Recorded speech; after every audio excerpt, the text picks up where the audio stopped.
Hello, hello, my lovely dreamers. Hello to you, and you, and you, and you. Hello, hello, hello, hello. I am really happy to have you all here. Welcome or welcome back to my channel. I'm Christina and this is Old School ASMR.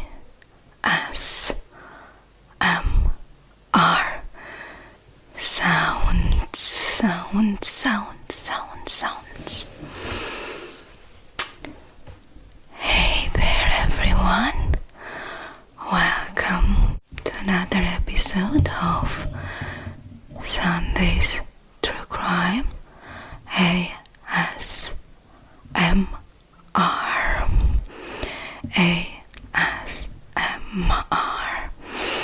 If you like my video, please drop a like. Please drop a like. Of course, if you want to, and consider subscribing. And this way you will help me grow my channel. Thank you very much. And please leave a comment below. I love reading your comments, and I love answering. Thank you again. I will try. I generally tell my story in a soft spoken voice, but I'll try to alternate whispering with soft spoken. I do not have a very loud voice, so I don't know how much my whispering can be heard, perceived correctly. Today's story is a very known one, where I am more than sure that you have heard about the famous case of Laci Peterson. I have been following this case for many years, and I won't lie, I have always considered Scott Peterson guilty. I will tell you from the start that I do not like the character. I do not like him as a person, and maybe this thing have contributed to my opinion, maybe. But mass media generally speaking, can create some kind of aura along the real characters, real persons, and change them into something that sells their paper or their TV show and stuff like this. And maybe I was guided to see Scott Peterson this way. And of course I'm always planning to do a different case, but something else drew my attention, and I got deeper into the Laci Peterson's case. I randomly read that Scott Peterson is no longer on the death row, and that he is seeking right now for another trial, and there are a lot of new TV shows and a lot of new documentaries and videos that try to explain and convince you that Scott Peterson is not guilty and that he had an unfair trial and that he deserves a new trial. And I thought to myself, wait a minute, Christina, maybe you weren't right. Maybe you looked through the media's eyes and you saw what they wanted you to see. Or maybe he is indeed innocent, and the fact that he's a really nasty person, a cheater and a liar, maybe all these things do not make him a murderer. And I have been digging lately into the case deeper and deeper, and I don't know. So I started to have some doubts. I personally think that when you need to convict a person, you need to do it without any reasonable doubt. And there are a lot of gaps in Scott Peterson's case. And from what I've understood, from what I've digged up into, I came into the conclusion that those who had to present Scott Peterson's case did some kind of superficial job and focused only on one main lead and totally ignored the other ones. But nobody succeeded to convince me that he isn't guilty. I still believe that he is where he deserves to be. And maybe you have other opinion. Maybe I couldn't detach myself from my personal point of view, from the way I perceived him as a person. I don't know, but indeed there are a lot of other theories. Something different might have happened to Laci, but I don't know. Everything seems to incriminate Scott Peterson, but I will try to be objective. I myself, I am a believer in marriage and family, and I have very strong values, moral values, and maybe I hate him too much because I think that persons like him shouldn't get married. So I have nothing against this type of persons, unless they destroy some others' lives or take some other's life. This type of person should stay single and live the way they love, enjoy life the way they like. But let's not forget that this is Laci's story. And if you follow my channel, you know that I love presenting very old true crime stories, because they are somehow so far away that they became real stories and they still touch you, but I don't know, they're really far away. I am a very very sensitive and compassionate, and I feel so sorry for the persons that I am presenting to you, that these stories keep on following me, haunting me for a while.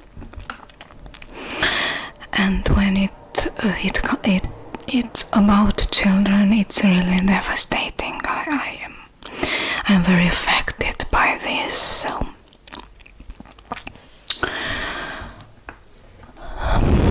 what do we have here from outside? We have a couple of two beautiful persons, a man and a woman. They're both beautiful, successful, educated, and from the outside they seem to love each other very much. They seem to be the personification of the American dream. They are about to become parents. They have a wonderful house. He has a good job. She is a part-time substitute teacher. She's the perfect housewife. Beautiful, smiley, full of life. That kind of woman who makes a real castle out of her home. That kind of woman who like to bake and decorate the house and take care of her man. I don't think that women like Laci should marry men like Scott Peterson. That was a totally disaster, and men like Scott Peterson do not deserve women like Laci Peterson. She was amazing. She was absolutely beautiful outside and inside. All she wanted in life was a family. She wanted to become a mother. She wanted to be the perfect wife. That kind of woman who loves to spoil her man, her children, who lives for her home. And that kind of woman who builds a whole universe around her house, her home. But that Scott couldn't appreciate what he had. He seemed to have everything a normal man would want, and he threw away everything. Just erased her from the face of the earth. Okay, I told you that I didn't like the guy. Let's take a deep breath and be very objective. Okay, I promise that I will be objective. So the beautiful Laci Denise Peterson was an American woman who disappeared while she was 8 months pregnant with her first child. She was last seen alive on December 24th, 2002. Scott Peterson, her husband, was considered prime suspect, from the main suspect in this case, from the start, and he was convicted. Scott was charged with 2 felony counts of murder with premeditation. Of course, he pleaded not guilty. He was convicted of first-degree murder for his wife's death and second-degree murder for his son's death. Had been on the death row up to 2020 when the Supreme Court of California upheld Peterson's conviction but overturned his death sentence because Peterson's trial judge. And now Peterson is seeking for a new trial. The beautiful Laci Denise Peterson, who died aged only 27, was born on the 4th of May 1975 to Sharon and Dennis Robert. Her parents owned a dairy farm in California. Her mother named Laci after a very beautiful girl she met in high school. Laci had an older brother who was born in 1971.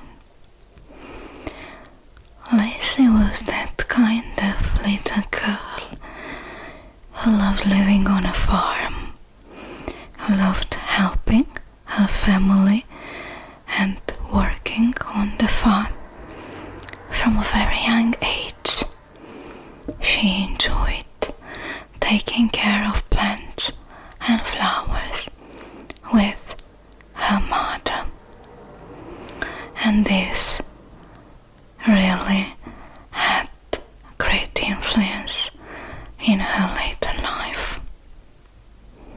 Unfortunately, Shannon and Dennis divorced when she and her brother were pretty young. Sharon and her children moved to Modesto, but the children visited the dairy farm at the weekends. Eventually, Sharon remarried a man named Ron, who helped raise the children from the time that Laci was only 2 years old. Of course, Laci was a cheerleader in junior high and high school. She was a popular girl, extremely beautiful. She was outgoing, always smiling, full of life. After graduating the high school, she attended the California Polytechnic State University, and she studied ornamental horticulture. And Laci had a nice childhood. She was full of life, beautiful inside and outside person, direct and always smiling. On the other hand, Scott Lee Peterson, who was born on the 24th of October 1972 in San Diego, California, to Lee Arthur Peterson, and Jackie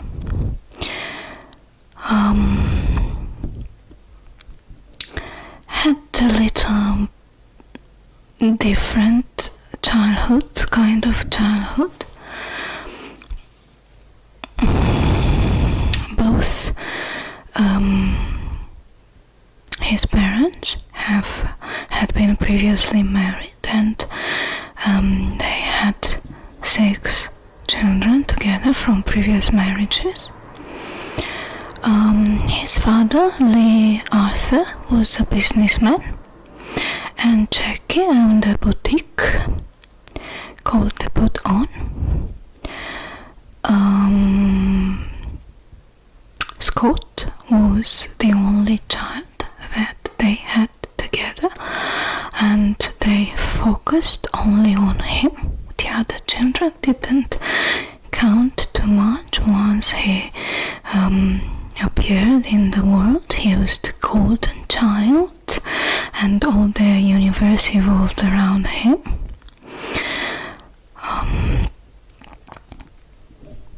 As a child, Peterson shared a bedroom with his half-brother John,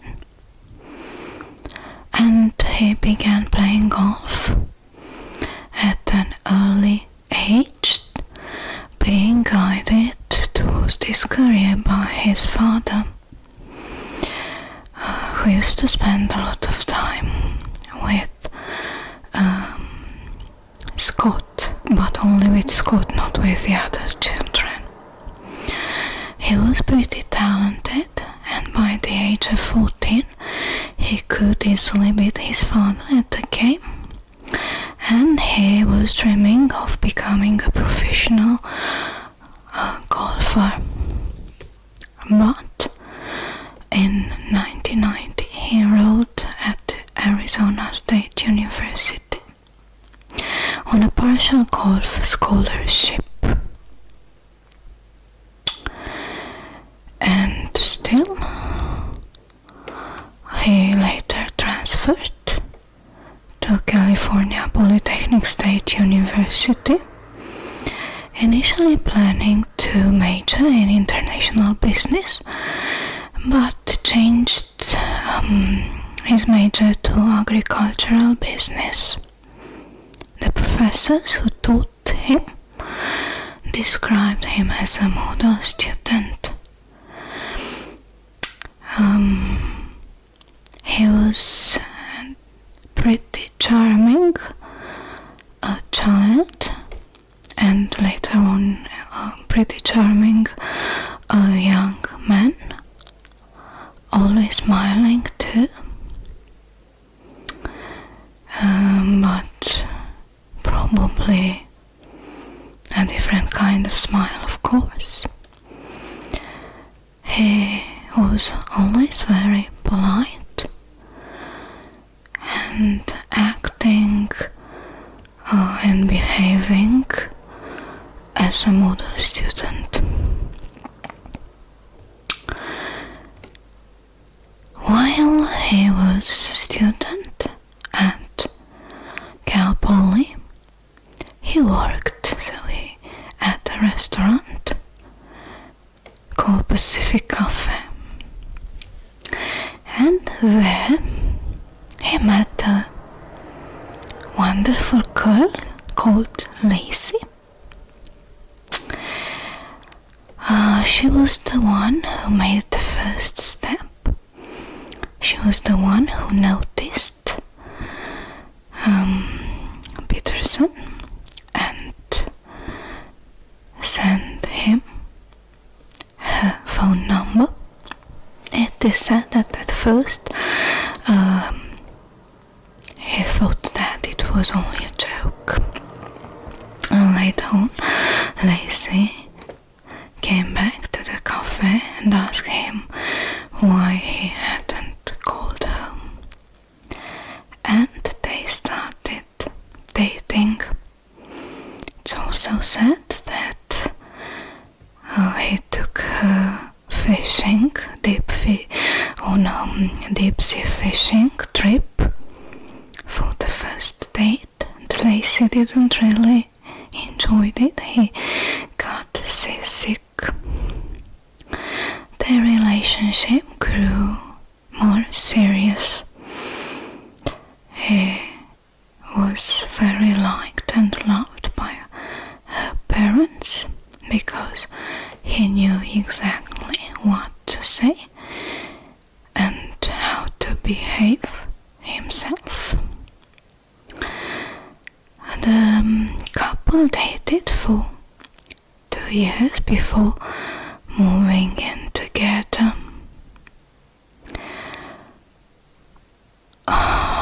Scott gave up on his dreams of becoming a professional golf player and focused on his business career. In 1997, after Laci graduated, they got married. Laci took a job while Scott finished his senior year. Scott graduated in June 1998. After their graduations, as a married couple, they opened a bar in St. Louis called The Shack. Some people say that Scott's parents gave him some money to open the establishment, but his parents totally denied this because they thought back then that it was a really bad investment. The business was slow at first, but eventually improved, especially on weekends. So they really had a nice life back then. They still lived that kind of student's life without any kind of worries, having a restaurant and just enjoying their youth years. But as I have told you, Laci had always dreamed of being a mother and having a family. So she decided that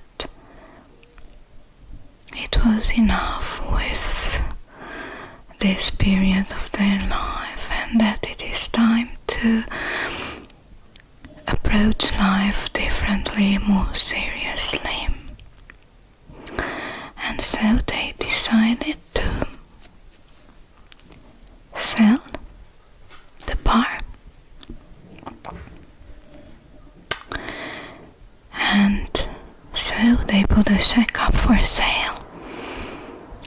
When they moved to Laci's hometown of Modesto, California, to start a real life family.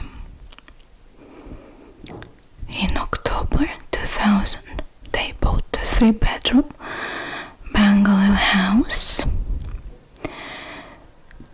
and they succeeded to sell the shack in April 2001.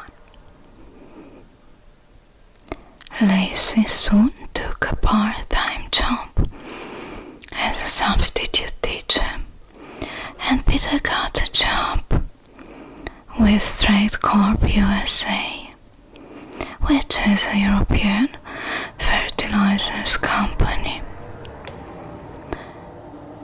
According to Scott's father, the company was trying to establish a customer base in the United States, and they hired Scott as their West Coast representative. He worked selling irrigation systems, fertilizers, chemical nutrients and stuff like this.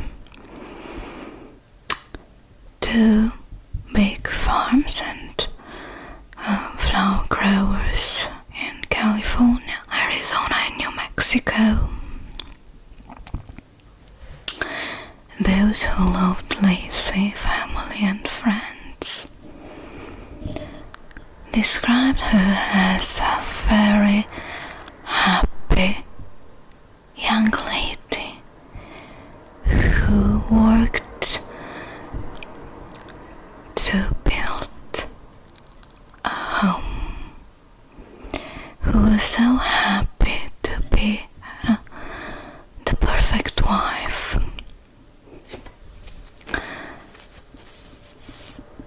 And he enjoyed cooking, baking, decorating her house, taking care of her husband. In 2002, after trying for a while, she became pregnant. And they decided to name the baby. It was a boy, Connor. So, from the outside, it seemed that they were living the American dream. Beautiful house, nice jobs, the ideal wife who was about to become a mother. But sometimes life is not just the way you see it, looking from the outside into someone's house. In November 2002, when Laci was 7 months pregnant, Peter was introduced to a massage therapist named Amber Fry, a beautiful blonde-haired woman.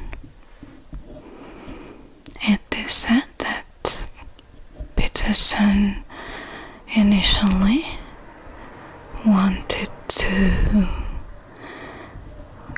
get in touch with the friend that introduced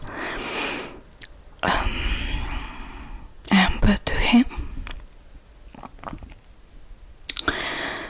and it is also said that it wasn't his first affair.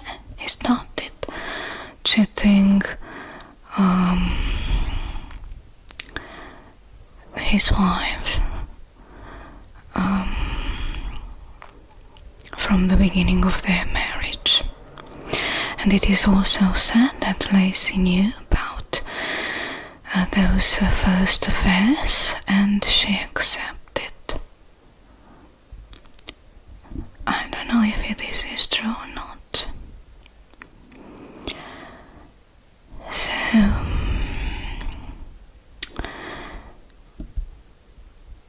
Scott had an affair with Amber, a beautiful blonde-haired woman who didn't know anything about his marital status. He had told her that he was single at first. They became romantically involved, and it is Christmas Eve, the 24th of December, and everything that happened that day to me is extremely strange. So we have a wife that is pregnant Christmas Eve. In my house, for example, on Christmas Eve, everyone does something in order to prepare ourselves and the house for the holidays. I am baking, cooking. My husband is helping me. On that very day, he goes shopping. He does stuff in the house. He constantly asks me if I need anything else. And I don't think my family is very different from others. So Christmas Eve is some kind of sacred days. And that day you stay at home with your family, especially when your wife is pregnant. That is why it seems so strange to me that Scott decided to go first golfing and then fishing that very day, when his wife was so busy doing the last chores in the house. She was pregnant. He was supposed to stay home and help her. A normal man and husband would have done this. He would have stayed at home and helped his pregnant wife. On the previous day, on December 23rd, Scott and Laci went to salon, the workplace of Laci's sister, Amy, for a monthly haircut. And they offered to pick up a fruit basket that she had ordered for her grandfather as a Christmas gift the next day. And he announced that he would be playing golf on a course nearby on Christmas Eve. Later that evening, Laci's mother spoke to Laci on the phone around 8:30. Scott later on described the 24th of December as a normal day. When he woke up, he could realize that his wife had already had some bowl of cereal, so he had some cereals too, and that Laci was watching a cooking television show when he last saw her about 9:30, when he left to go fishing at the Berkeley Marina. He also said that Laci was about to make some cookies for Christmas, bake some cookies, and she was preparing to mop the floor. Although the cleaning lady had mopped all the surfaces in the house a day before. She also intended to go and walk the family dog to a nearby park. So it is Christmas Eve. Your wife needs to mop the floors, needs to bake cookies, to set the table, to walk the dog. And you do what? You go fishing on Christmas Eve instead of staying at home, helping her with the mopping, with everything. You go fishing. That to me is extremely strange. hasn't made him a killer yet. It's just a selfish behavior. He didn't care about his wife, I think, at that point.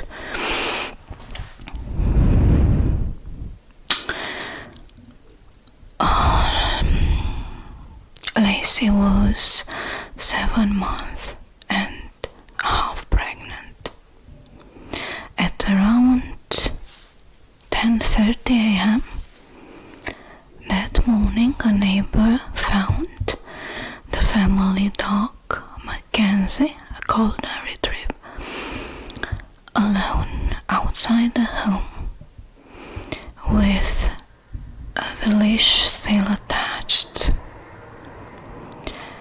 He returned him to the Peterson's backyard.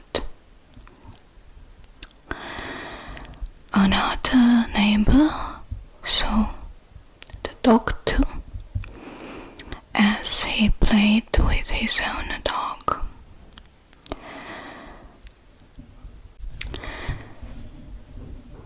Scott returned home that afternoon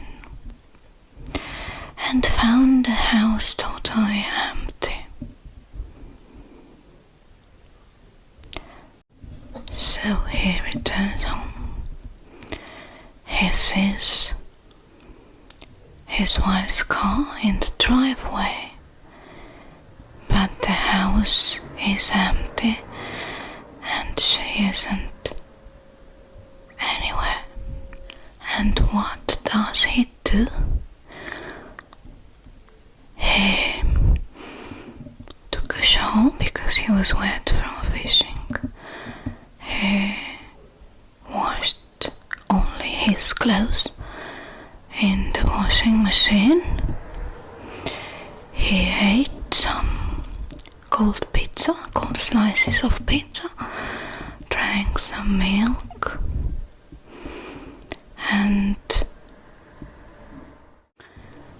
if my husband returned home and didn't find me in the house, he would look for me in every possible room in the house. He would go down into the garage, and the lighter. He would look for me just to be sure that I am okay. He would ask the neighbors. He would call my mother, relatives. But what, Scott? What does he do? He sits comfortably, eats something, drinks some milk.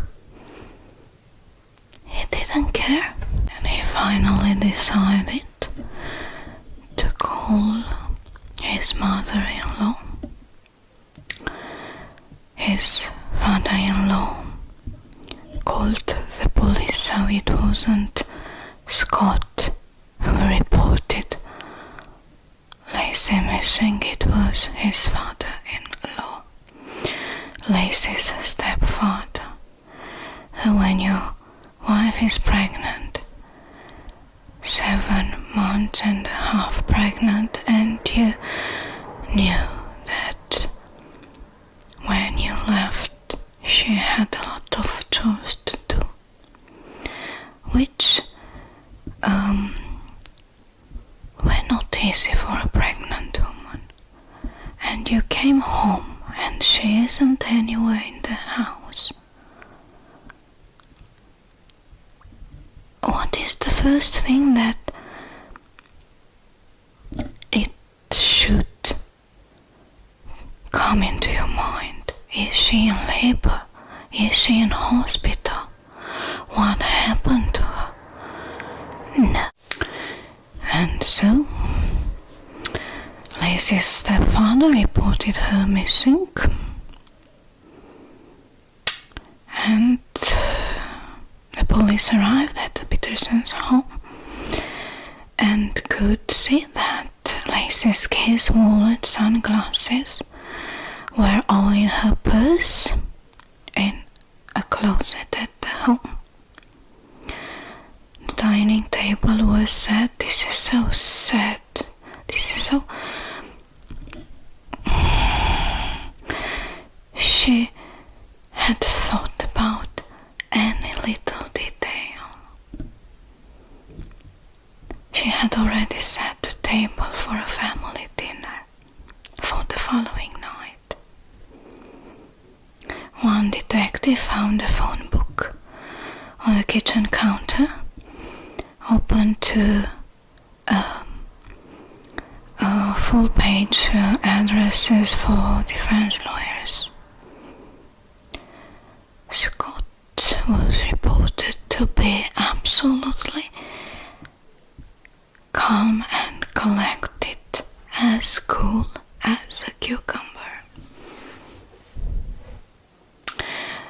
The police detectives who led the investigation on the case, of course, started questioning Scott Peterson, and he initially told them that he had spent the day golfing, but later on he said that he had gone to fish. But when asked what kind of fish, he didn't know what to answer. It was suggested to him that he went fishing for sturgeon, and he said yes, sturgeon, at the Berkeley Marina.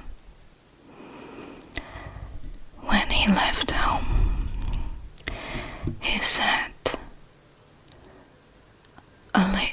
he told Laci that he was going golfing, not fishing, golfing, but at 2:15 p.m.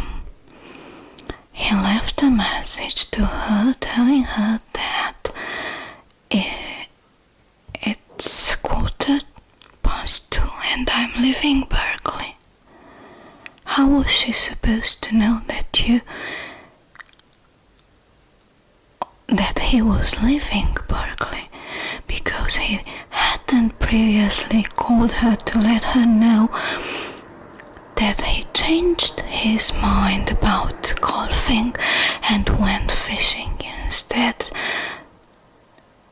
And at this point, for me, he is totally guilty.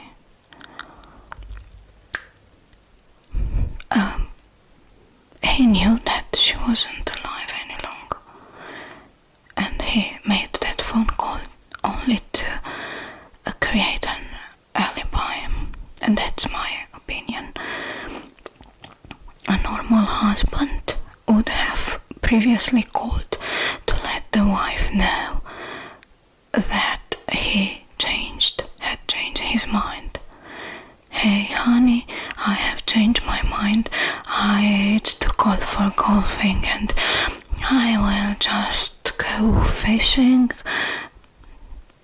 But he didn't call her to tell her that he had changed his mind. So this is again extremely suspicious, to me at least.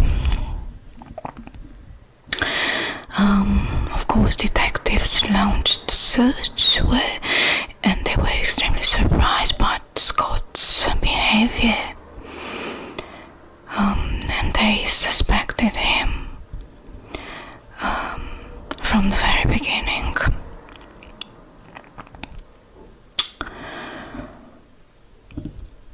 Modesto police and firefighters carried out a search the day after Laci's disappearance. They used helicopters equipped with searchlights, police on horseback and canine units, and of course water rescue units. About 30 officers were involved in the search, as well as Laci's family, relative and friends, and of course a lot of volunteers who posted flyers. A press conference was held, and the detective said the police did not believe that Laci decided to leave without contacting her family. This was totally out of character for her. Later on, there was a vigil organized by the family and friends, and it is said that up to 900 people were involved in looking for Laci.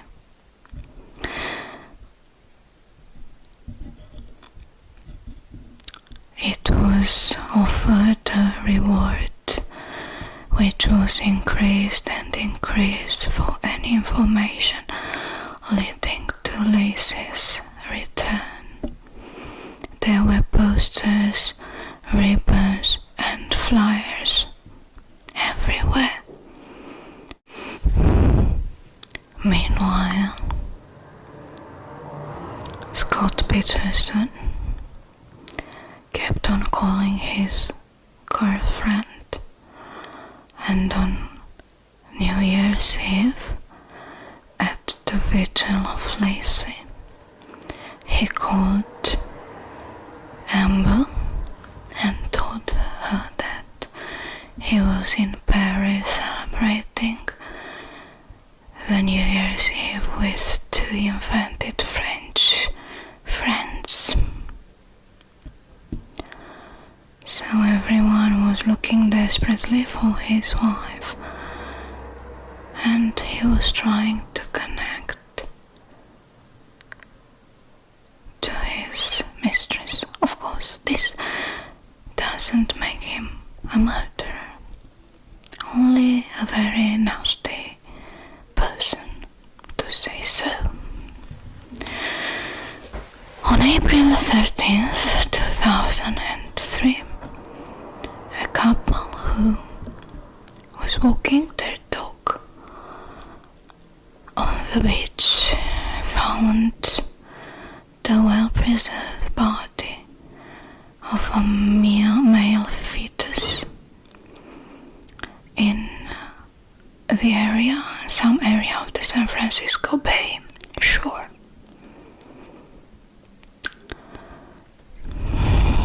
This is a day later. Someone else found what was left of the body of a pregnant woman wearing beige pants and a maternity bra.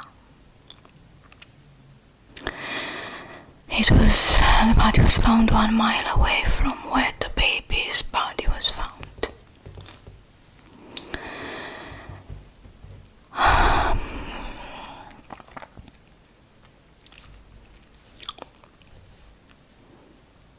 The autopsies on both bodies performed by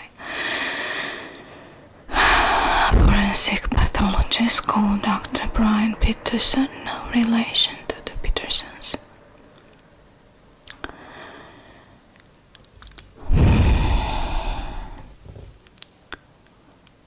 Couldn't establish the date of cause of Laci's death.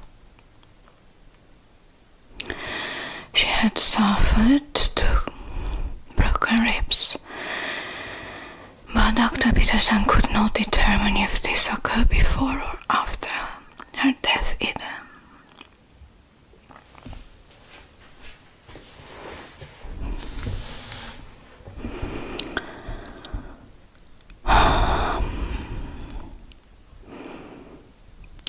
Okay, I won't got into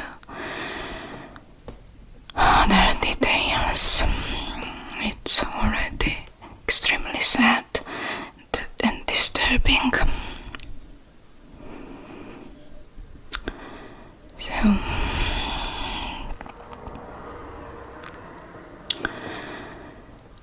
it was later publicized that Scott had numerous extramarital affairs, and Laci knew about some most recent was with Amber Fry. Amber Fry discovered that Scott was not single as he had told her, and he hadn't lost his wife either. At a certain point, Scott was forced to tell Amber about his wife, but not because he wanted, because it was because Amber's friend, the one who had introduced each other, found out about him and advised him to tell Amber. And he told Amber that he had recently lost his wife and that he was about to spend the first Christmas without her. When Amber found out the truth, she felt extremely guilty, and she went directly to the police and informed them that he told her 2 weeks before his wife disappears that he was a widower, and it would be the first Christmas without his wife. When Scott was arrested on April 18th, 2003,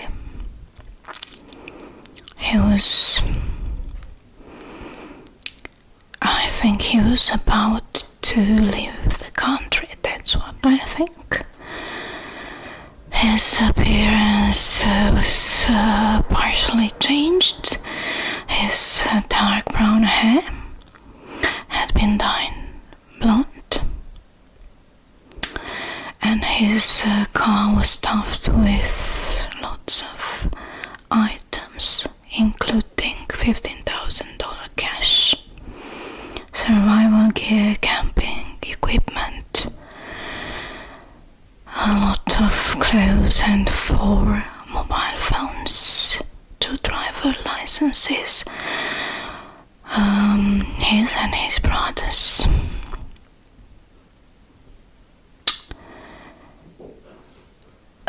Scott's father explained that Scott had used his brother's license that day for a discount on the golf course, and that Scott had been living out of his car because of the media attention. That was, his car was stuffed with all the things, but how about the money? They explained that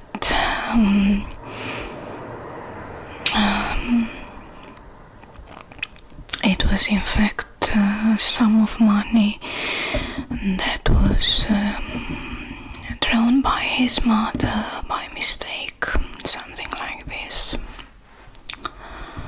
So it was Christmas Eve. We have a happy, so-called happy American family, a pregnant wife and a husband. And the husband decided to spend that Christmas Eve day, going golfing. And he tells his wife that he was going to be golfing that day. He loads in his car some umbrellas,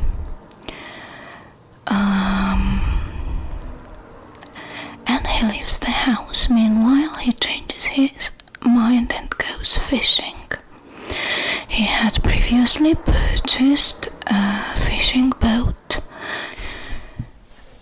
When he decided to come back home, he calls his wife to let her know that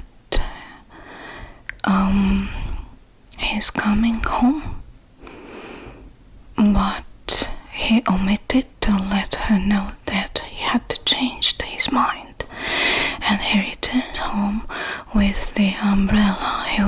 planning to take them on the beach to deposit. He just loaded those umbrellas in the truck and returned home with them. On April 21st, 2003, Scott was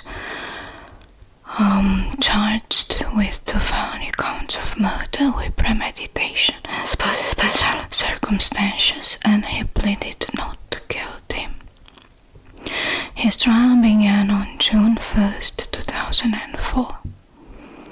On November 12th, 2004, Scott Peterson was convicted of first-degree murder for his wife's death and second-degree murder for Connor's death.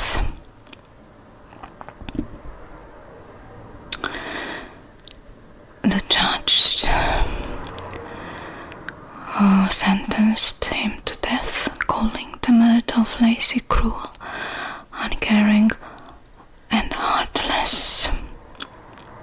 And it was indeed like so.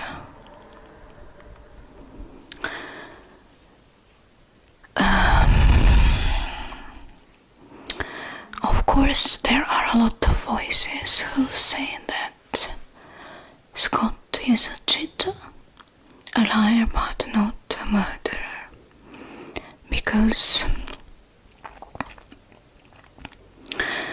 there was no evidence, no real evidence, only circumstantial. It was assumed that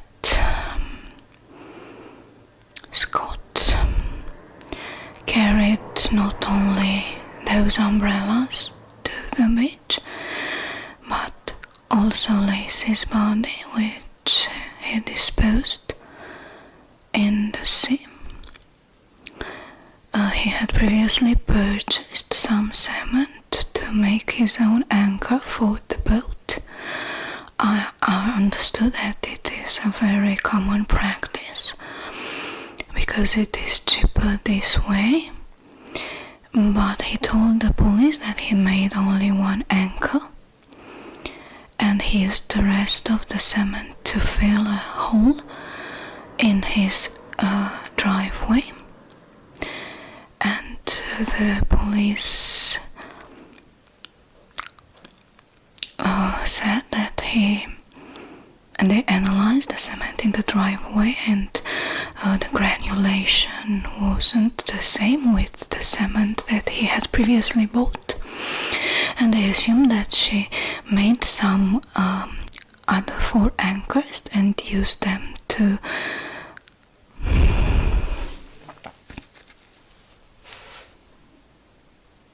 submerge his wife's body.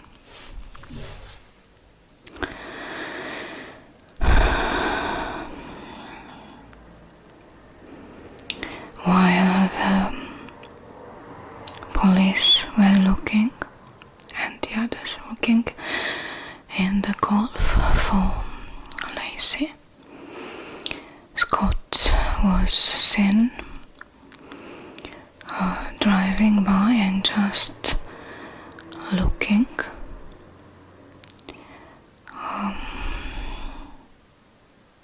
Somehow supervising the police activity in the area for a few minutes and then getting back to his car and leaving. But indeed, police couldn't find any evidence. There is no real evidence, only circumstantial. They couldn't find the anchors. They couldn't find anything. Only a hair in a pair of pliers in Scott's fishing boat, a rusty pair of pliers, but that was the only real piece of evidence that they had. A piece of Laci's hair, and that is why some others came with other type of suppositions, and I'm going to tell you some of them. In fact, there are two of them. On the same day when Laci disappeared across the street in the neighborhood, there was a burglary, and one neighbor reported a strange van in front of her neighbor's house, and she reported that the burglary took place on the 24th of December. The police arrested those two burglars, and they said from the start, they said that they had nothing to do with the murder of that pregnant girl. And police said that the burglary took place on the 26th of December, not on the 24th, which is pretty strange because the streets on the 26th of December were, the street was, and the whole neighborhood was full of people and reporter news, and it was crazy to think that the robbers, the burglars, would rob a house in such a crowded neighborhood. It was also reported that around 10 that day a few people saw Laci and her dog walking her dog. The police also said that it was another pregnant woman and not Laci, and that they identified and talked to that woman. And that pregnant woman also had a similar dog. Another theory is that in the area there were some satanic cults, and the date of 24th of December was very important for them, and this is even to say it, they kidnapped Laci to sacrifice her for their disturbing ritual. I don't know, this is crazy. But police omitted to follow these leads and find more real evidence. They were so focused and so sure that Scott was the murderer that they didn't research anything, they didn't do anything about the other leads and tips, which from my point of view is a very big mistake, because today, for example, when Scott wants a new trial, all these things could be used in his favor.